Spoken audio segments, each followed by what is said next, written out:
Hello दोस्तों, स्वागत है आप सबका हमारे यूट्यूब चैनल स्टेनो पूल में। दोस्तों प्लीज़ हमारे चैनल को सब्सक्राइब करें, ज़्यादा से ज़्यादा शेयर करें ताकि हम ज़्यादा से ज़्यादा मटेरियल आपको प्रोवाइड करा सकें। अगर आपको वीडियो पसंद आती है तो लाइक करें और अपना एक्सपीरियंस हमारे साथ शेयर करें कि आपको वीडियो कैसी लगी। इसके लिए आप कमेंट बॉक्स में कमेंट कर सकते हैं। तो दोस्तों आज की जो डिक्टेशन है इसकी स्पीड 100 वर्ड पर मिनट होगी। So be ready for it. 5 second. I am thankful to you for having given me this opportunity long last to say a few words on the budget. Already much has been said, and I think the finance minister has come in for his share of congratulations as well as criticisms. So there is not very much to say, but I should like to say a few words. The increased development expenditure and the absence of any new taxation has earned for the budget a good response even from the businessman.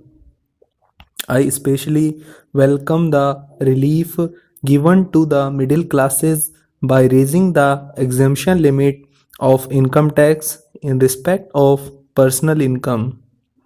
No doubt this is some relief to the middle classes, but I would request the finance minister if he could to raise this exemption limit from rupees 40,000 to rupees 60,000, as that would give substantial relief to the middle classes. I am indeed glad that the Taxation Inquiry Commission has been appointed with Dr. John Mathai as the chairman, and I am sure that many of the vexed problems may be solved through this commission. At the same time, I would request the finance minister to put off the estate duty bill for the present, since the inquiry commission has been appointed and they may go into this question. For I feel that it is not an opportune moment to put on more taxes on the people. Already, as Mr. Gadgil has pointed out, there are so many taxes on the people. The people are overburdened by taxes and they are just trying to recover their stability.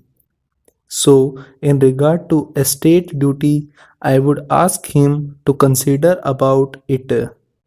My reason for asking it to be postponed is, as I have said, that the people are still facing economic distress, and then our government is not able to offer the amenities which other countries have, where the estate duty exists, such as free compulsory education for children, free medical aid, homes for the poor and the destitute, old age pension, etc. So, my humble suggestion is that this point may be considered by the Taxation Inquiry Commission.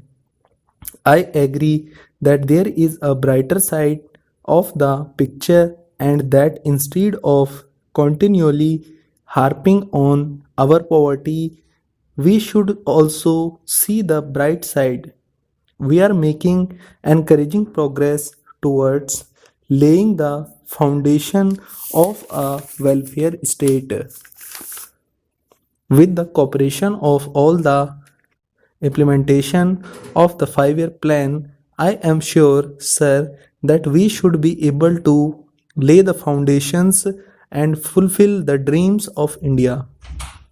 It is indeed encouraging to know from the finance minister that there is a tendency of lowering food prices all over the world, and in that case the prices in our country too would be lowered. Regarding defense, for obvious security reasons, I do not agree with my friends who say that the expenditure should be curtailed. It is not advisable to take any undue risks and slacken the defense arrangements. Indeed, defense is one of our valuable assets, although strange to say, there seems to be adverse opinion in some quarters. I agree with what General Karyappa once said, that God and army are remembered only when there is trouble. The army consists of the most disciplined and loyal set of young men.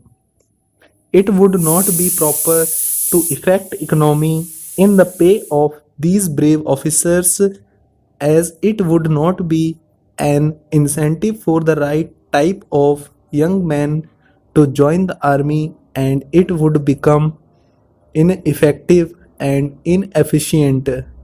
I believe already officers who were drawing rupees 14,000 as their pay are now getting only rupees 17,000 and about rupees 1,000 as allowance. That is, they are getting about half of what they were getting before. It is very hard for those officers on field duty to establish separate establishments for their families and for their children, and I would especially appeal to the finance minister to see that the family allowances may be restored to those officers who are on field duty. Economy in army could be affected in other ways. There is scope for more efficient operation of defense industries, which process seems slow, and by purchase policy of utilizing goods and stores indigenously manufactured. Preference should be given to country made war materials such as could be produced here, and they would be cheaper than foreign made goods. I may also suggest that the armed forces who are not on field service or under any operational commitments could be utilized for giving military training to the youths in schools and colleges, which would teach discipline and loyalty. The university authorities should make military training as part of their compulsory education, just as they have adopted social, domestic, and political sciences. The National Cadet Corps is already inculcating military training in some universities such as Bombay and Calcutta. But if military training is made compulsory for our university students, it will go a long way.